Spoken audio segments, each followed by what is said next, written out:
Welcome back to the Balls with Expensive Taste. All my ex here. Whoa. Welcome to the Balls with Expensive Taste, guys. Today, I'll be your special guest host, Zafar, and we're going to be talking about JoJo's Bizarre Adventures.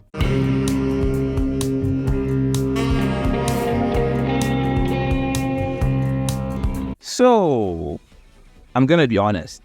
I've only watched the first 3 JoJo's. So I brought in an expert to take over this video so that you guys can get the best ranking of JoJo's. Alright guys, you heard him right.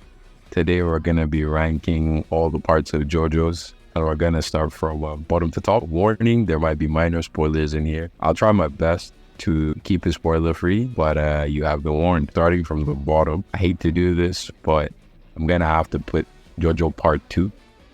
You know what? This is the perfect time to take a break. Don't forget to like, comment, share, subscribe. Enjoy. So I'm going to list out some of the pros and the cons for each one as I go along. For this one, the reason why I think it's the lowest is because the ending just wasn't great. They did all this build up, and the way it ended with the villain being sent to space basically after he had acquired all this power and he could literally turn into anything, just didn't feel great. I also think in comparison to other JoJo's, it didn't really have great side characters. One reason why it's really good, other than Joseph, is probably the lore, but overall I think part 2 has to be last on this list of JoJo's. Okay, moving on. Next will be part 3 of JoJo, Stardust Crusaders. I know, very controversial, but the reason why I have Stardust Crusaders so low, and I think some people will agree with me, is mainly because it's too long, because there's so many episodes. At some points it kind of gets dry, and it sort of feels like him experimenting with the stands for the first time. Let me interrupt you in this. Stardust Crusaders is where I'm at right now, and I can't seem to finish it. To me, I'm just suffering right now, to be honest with you. I can't finish it. Yeah. And I think this happens with all the parts of JoJo, where most of it is kind of just them goofing off. And then the last maybe 10 episodes, the end basically is really intense. One plus of Stardust Crusaders is that the end was really good. Some minuses, other than it being too long, Polnareff. People who watched it may agree with me. Yeah, he just wasn't it. Alright, so next up, number 3, JoJo Part 5. Another controversial take. I know this is a lot of people's favorite part of JoJo. Personally, the reason why I had it so low was because it sort of felt like a spin-off. It felt like it wasn't connected to the main story as much, and he maybe was experimenting a little bit too much. You weren't really connected to the main characters until maybe halfway through, after they encounter the villain, and then I feel like that's where the story kind of gets engaging. And you also see some really interesting plot points with the backstories and Doppio and things like that. I think at the end it gets really good, especially when the villain shows up. But before that, it just doesn't feel too great. And also there's a lack of, cameos from characters from previous JoJo's. Okay, so second to last, or second, I guess, part 1. And I have part 1 as the second best JoJo because I feel like it did a really great job at laying the foundation.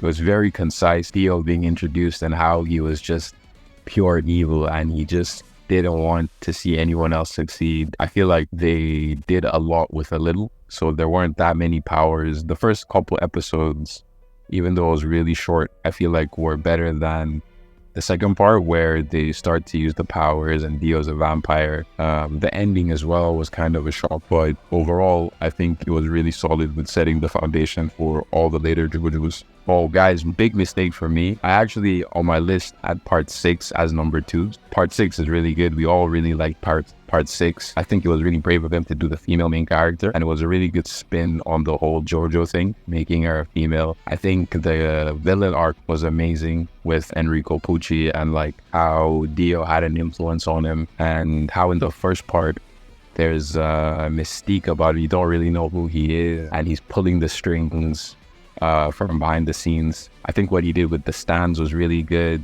The side characters were amazing, and their development as well.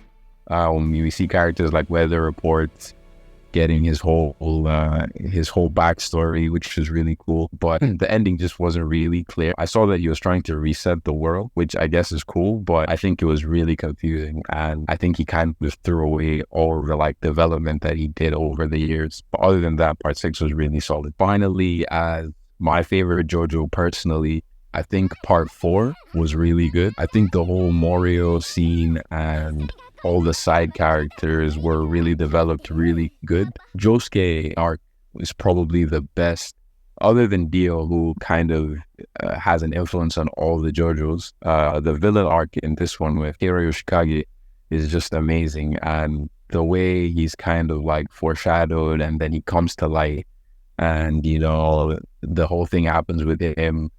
Minor spoiler, but with him sort of changing his identity, that was really cool to me. And just him as a character, like I feel like the main thing with this part is that every character was really developed really well. Yeah, that was a really good JoJo. That's enough of that. We don't need him anymore. This is his top 5 list.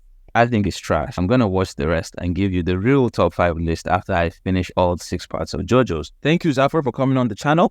Yeah, it's always a pleasure. And if you guys want me back posting, like, comment, share, and subscribe. Thumbs out.